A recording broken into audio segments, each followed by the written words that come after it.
Hello student, आज अपन पढ़ेंगे हमारा जो 12th क्लास का एमपी बोर्ड का सब्जेक्ट चल रहा है अकाउंट। आज इसके हम न्यूमेरिकल्स करेंगे।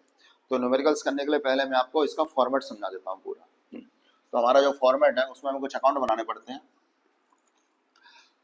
तो जो मैं सबसे पहले अकाउंट बनाना पड़ता है उस अकाउंट का नाम होता है profit and loss appropriation account.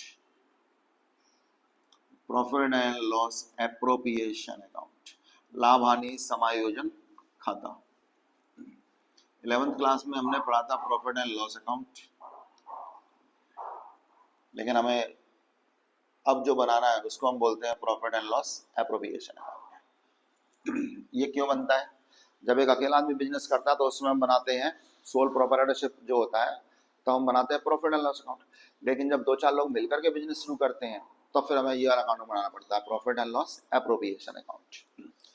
तो इसका ये फॉर्मेट है, हमें डेबिट में सारे के सारे एक्सपेंसेस लिखने हैं और हमें क्रेडिट में सारी की सारी इनकम लिखनी है। तो हमारा सवाल, अगर हमें सवाल में प्रॉफिट दे रखा है तो हमारा सवाल यहाँ से शुरू होगा, प्रॉफिट एंड लॉस। और अगर हमारे पास सवाल में स्टार्टिंग में ही लॉस है तो हमारा सवाल डेबिट से स्टार्ट होगा, प्रॉफिट एंड लॉस। और ब्रैकेट में हम उन्हें समझने के लिए लिख लेते हैं लॉस। पार्टनर अगर बिजनेस से पैसा घर निकाल के ले जाते हैं तो उसको हम बोलते हैं ड्राइंग। लेकिन अगर हम उसी पैसे का जो हमने ड्राइंग किया था उसका ब्याज बिजनेस में डाल दें तो ये बिजनेस के लिए प्रॉफिट होता है। तो मान लेते हैं दो पार्टनर है एक्स और वाई, तो इन दोनों ने जो ड्राइंग की थी उस पर ये ब्याज बिजनेस में देंगे। क्योंकि बिजनेस में ब्याज आ रहा है तो ये बिजनेस के लिए प्रॉफिट है, इसलिए हम इसको लिखेंगे क्रेडिट में। इसके बाद एक्स और वाई ने बिजनेस में जो पैसा लगाया था उसको हम बोलते हैं कैपिटल। और अगर एक्स और वाई अपने ही पैसे पर इंटरेस्ट मांग रहे हैं तो ये बिजनेस के लिए एक एक्सपेंसेस है, इसको भी हम यहाँ पे पुट कर देंगे।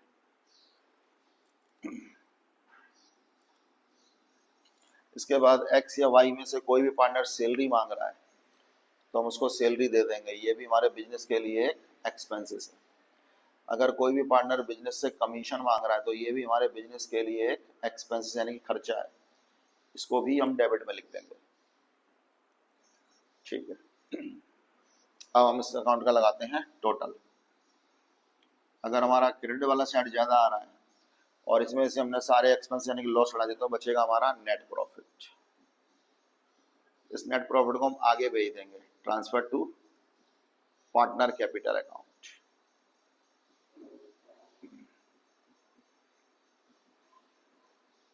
और अगर हमारा डेबिट वाला साइड ज्यादा आ रहा है, मान लो ये 100 रुपीज है वो 90 है, तो पहले हम इसका टोटल लगाएंगे 100 रुपीज माइनस कर देंगे 90 रुपीज। तो लॉस पे से अगर प्रॉफिट लगाएंगे तो बचेगा हमारा लॉस बाय नेट लॉस। और इस लॉस को भी हम आगे भेज देंगे, transfer to partner capital account.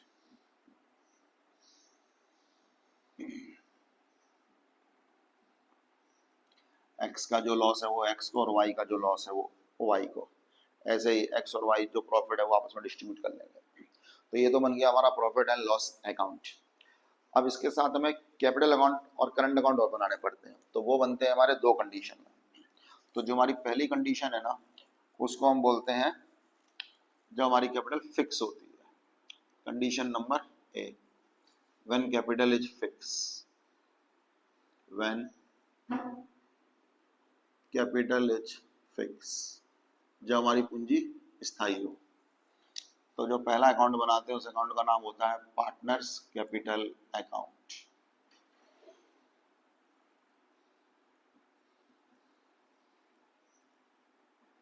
Partner capital account. Capital account में हमें सिर्फ कैपिटल लिखनी है और कुछ भी नहीं लिखना। अकाउंट की पहली साइड होती है डेबिट और हमारी अकाउंट की जो दूसरी साइड होती है वो होती है क्रेडिट। हमारे पास दो पार्टनर हैं एक्स और वाई, पर्टिकुलर्स, और यहाँ पर भी पर्टिकुलर्स। 1 अप्रैल को हमने नया साल स्टार्ट हुआ है और उस दिन जब हमने बिजनेस शुरू किया तो कैपिटल क्योंकि लायबिलिटीज होती है तो सवाल हमारा यहाँ से शुरू होगा क्रेडिट से। एक्स ने जो पैसा लगाया था वो एक्स कॉलम में लिख देना, वाई ने जो पैसा लगाया था वो वाई कॉलम में लिख देना और इसका टोटल बंद कर देना। जो पैसा इनका 1 अप्रैल को था, ठीक 12 महीने बाद उनका वही पैसा होगा। टू बैलेंस CD, इसका टोटल बंद कर देंगे।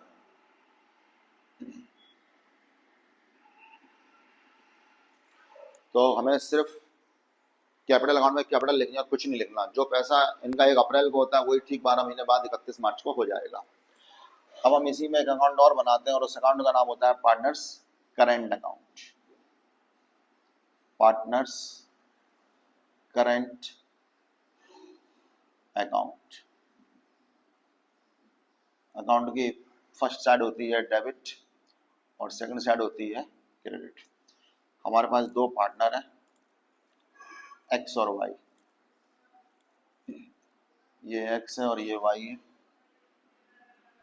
पर्टिकुलर्स, यहाँ पर भी पर्टिकुलर्स। पार्टनर करंट अकाउंट बनाना बहुत सिंपल है, हमें क्रॉस एंट्री करनी है। जो डेबिट की चीज़ है वो क्रेडिट में लिखनी है और क्रेडिट की चीज़ हमें डेबिट में लिखनी है। तो सबसे पहले वहाँ से interest on capital, interest on capital, x का एक्स के में लिख देना, वाई का ब्याज वाई के कॉलम में लिख देना। फिर यहाँ से अगर एक्स को सैलरी मिली है तो एक्स के कॉलम में लिख देना, और अगर वाई को सैलरी मिली है तो फिर वाई के कॉलम में लिख देना। इसके बाद है कमीशन, एक्स का कमीशन एक्स के कॉलम में, वाई का कमीशन वाई के कॉलम में। फिर दोनों ही पार्टनरों ने जो भी प्रॉफिट एंड लॉस बांटा हो, एक्स का प्रॉफिट एक्स के कॉलम में और वाई का प्रॉफिट वाई के कॉलम में। और ये प्रॉफिट हम उतार कहाँ से रहे हैं?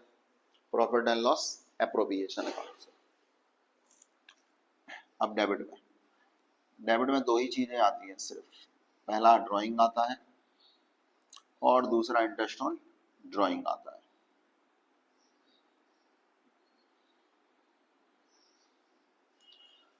उसके बाद ड्राइंग हम बुक से देख के लिखेंगे। Interest on drawing cross entry ये रही। अगर बिजनेस में लॉस हुआ था पार्टनरों को, to profit and loss appropriation account से लॉस। सवाल यहाँ से शुरू होगा और यहाँ पर खत्म हो जाएगा। इस तरह से हमारा पहली कंडीशन में पार्टनर्स कैपिटल अकाउंट बन गया। अब हम यही चीज फिर से बनाते हैं और सेकंड कंडीशन में बनाएंगे। कंडीशन नंबर 2 में हम हेडिंग डालेंगे व्हेन कैपिटल इज फ्लक्चुएट, जब हमारी कैपिटल कम ज्यादा होती है। उसमें हमें सिर्फ एक ही अकाउंट बनाना है, पार्टनर कैपिटल अकाउंट। उसमें हम कैपिटल भी लिख देंगे और ये सारे एक्सपेंसेस भी हम उसी में इंक्लूड कर देंगे। इस तरह से हमारा दूसरी कंडीशन में कैपिटल अकाउंट बन जाएगा। तो वो हम बनाते हैं, कुछ नहीं करना, कैपिटल बुक से देख के लिखनी है। टू की चीज बाय में, बाय की चीज टू में। तो condition number 2, when capital is fluctuate,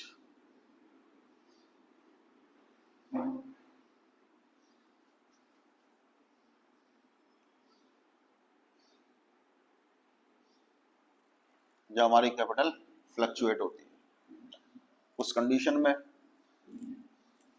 हमें जो अकाउंट बनाना है उस अकाउंट का नाम होता है पार्टनर्स कैपिटल अकाउंट।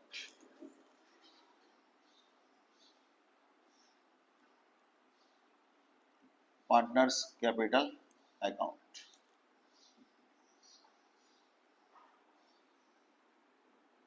अकाउंट की फर्स्ट साइड डेबिट और सेकंड साइड क्रेडिट।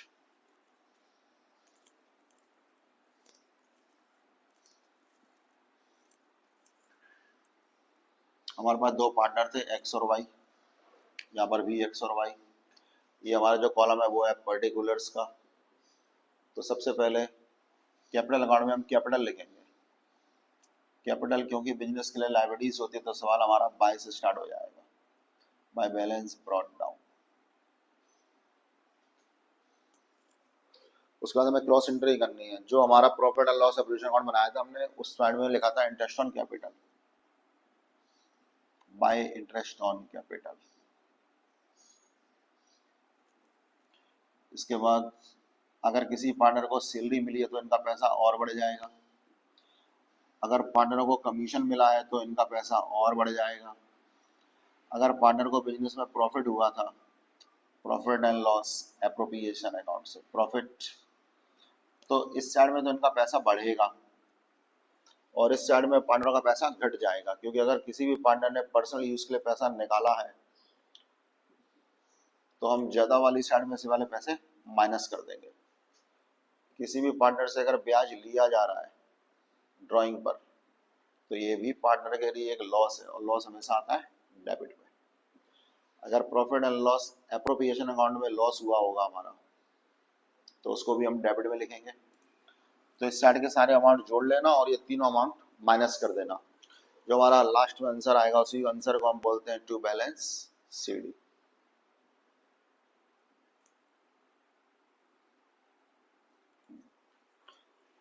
इस तरह से ये हमारा अकाउंट बन गया। तो हमने पहले बनाया था जब हमारी कैपिटल फिक्स थी, उसमें हमने क्या बनाया था, उसमें हमने कैपिटल अकाउंट में कैपिटल अलग लिखी थी और एक्सपेंस अलग लिखे थे। लेकिन अभी जो हमने बनाया है उसमें हमने क्या किया है, उसमें हमने कैपिटल भी लिख दी और सारे एक्सपेंसेस भी हमने एक साथ लिख दिए। तो ये हमारी दोनों कंडीशनों में पार्टनर्स कैपिटल अकाउंट बन गए हैं। जब ए कंडीशन होती है तो हमें बनाना पड़ता है कैपिटल अकाउंट अलग और करंट अकाउंट अलग, और जब बी कंडीशन होती है तो दोनों को हमें एक साथ लिखना पड़ता है कैपिटल अकाउंट में। इस तरह से आज हमने अपना फॉर्मेट पढ़ लिया है। कल से हम अपने न्यूमेरिकल्स स्टार्ट करेंगे। ओके, आज की क्लास हमारी ओवर होती है।